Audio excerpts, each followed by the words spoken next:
But ಈ match ಗೆದ್ರು ಕೂಡ RCB area of improvement ಬಹಳ ಇದೆ. First and foremost playing 11 correct ಆಗಿ ಸೆಲೆಕ್ಟ್ ಮಾಡಿಲ್ಲ ಅಂತ ಅನ್ಸ್ತದೆ. ನೀವು ನೋಡಿ ಬ್ಯಾಟಿಂಗ್ ಡೆಪ್ತೇ ಇಲ್ಲ ನಮ್ದು.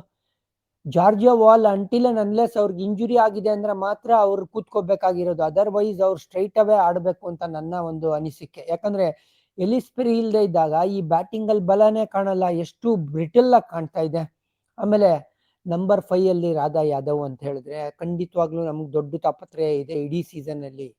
ನಂಬರ್ 3 ಹೇಮಲತಾ ದಯಾಳನ್ನು ಅಷ್ಟು ಕನ್ವಿನ್ಸಿಂಗ್ ಆಗಿ ಕಾಣಿಸಿಲ್ಲ. ಹಾಗಾಗಿ ಇದಕ್ಕೆಲ್ಲ ಆದಷ್ಟು ಬೇಗ ಉತ್ತರ ಹುಡ್ಕೋಬೇಕು. ನಾವು ನಮ್ಮ ಬ್ಯಾಟಿಂಗ್ ನ ಸ್ಟ್ರೆಂಥನ್ ಮಾಡ್ಕೋಬೇಕು. ಲಿನ್ಸೆ ಸ್ಮಿತ್ ಬೇಕಾಗಿರ್ಲಿಲ್ಲ 11 ಅಲ್ಲಿ ಅಂತ ನನ್ನ ಅನಿಸಿಕೆ.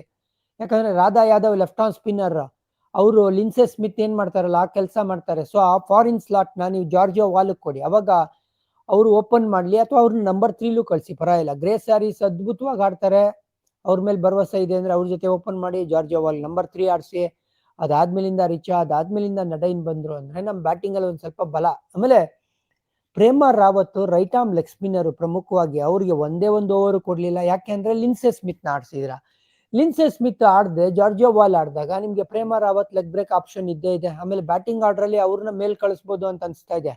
ಅವ್ರು ಆಡಿರೋ 4 ಬಾಲ್ ಅಲ್ಲಿ 8 ರನ್ ಮಾಡ್ತಾರೆ, 2 ಅದ್ಭುತವಾದ ಫೌಂಡ್ರಿ ಹೊಡಿತಾರೆ. ಎಸ್ಪೆಷಲಿ ಆ ಲಾಸ್ಟ್ 4 19ನೇ ಓವರ್ ಲಾಸ್ಟ್ ಬಾಲ್ ಅಲ್ಲಿ ಶಬ್ನಮ್ ಇಸ್ಮೈಲ್ ಹೊಡೆದ್ರಲ್ಲ, ಅದು ಹೆಲ್ಪ್ ಮಾಡ್ತು ಲಾಸ್ಟ್ ಓವರ್ ಅಲ್ಲಿ 18 ರನ್ ಉಳ್ಕೊಳಕ್ಕೆ.